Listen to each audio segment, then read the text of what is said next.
Hello, today we'll attempt to explain the fascinating physics of the Wileberforce pendulum and talk about how it can help us understand the concept in quantum mechanics, like quantum superposition. First, let's talk about oscillations. A good example is one you probably have seen before in class, a swinging pendulum. It is changing, or oscillating, between the states of having all of its energy as potential energy to having all of its energy as kinetic energy through the bottom of the swing. However, while pendulums are interesting, what becomes more interesting is if we attach two pendulums together to study their behavior. Now, this is called a coupled oscillator. Watch what happens when we set the pendulum into motion. You can see that at first the system looks similar to the behavior of the pendulum you are used to, but quickly you can observe that the energies go back and forth between the pendulums. Why does that happen? Since the oscillation alternates between the two pendulums, we call that a coupled oscillator system. The linear motion of one pendulum transfers into the linear motion of another pendulum and vice versa. However, coupled oscillators do not have to transfer the energy back and forth in the form of linear kinetic energy. What if they switch between linear kinetic energy and rotational energy? As you can see, the Wileberforce pendulum is a seemingly regular weight connected to the ceiling via a spring, and the weight has arms where the mass is attached to the end of them. If we play the video, you might argue that it also behaves like an ordinary weight on a spring pendulum you've seen in class.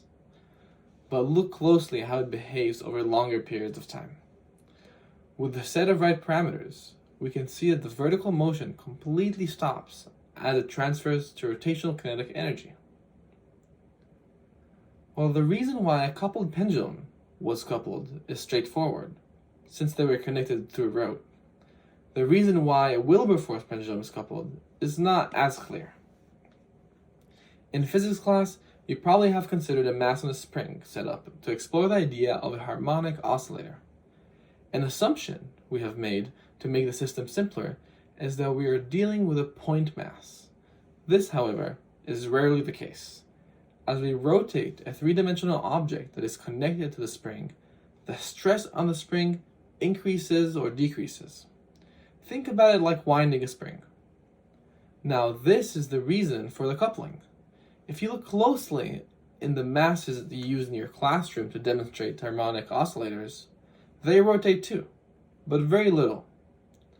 Since this mass has increased moment of inertia, the rotation are much more pronounced. It turns out that we can quantify all these parameters. We can assign a torsion constant to describe how much the spring resists torque, similarly to the spring constant. We also add a coupling term, which includes both degrees of freedom of the system, the linear degree of freedom and the rotational.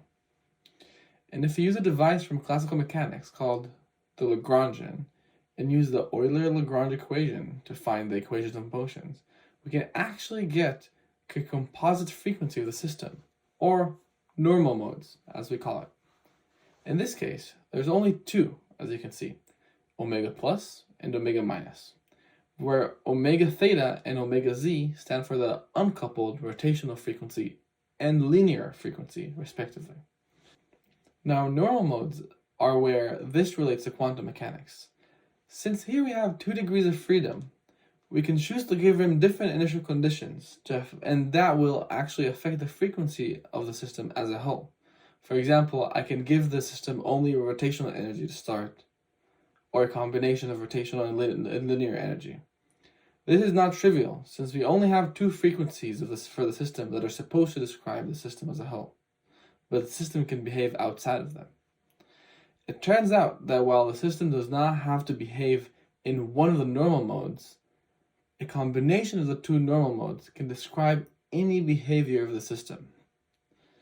This idea is prominent in quantum mechanics, since it is an inherently statistical theory where finding a particle is not certain.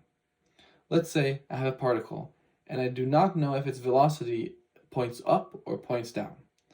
I can assign some probability for these 2 outcomes and say, for instance, that it has 80% chance of going up and 20% chance of going down. In this case, Up and down are my two normal modes in this case, similar to the omega plus and omega minus of the Wileberforce pendulum. And any state that the particle is in is described by the two normal modes, even though it's not in one of them. Thank you.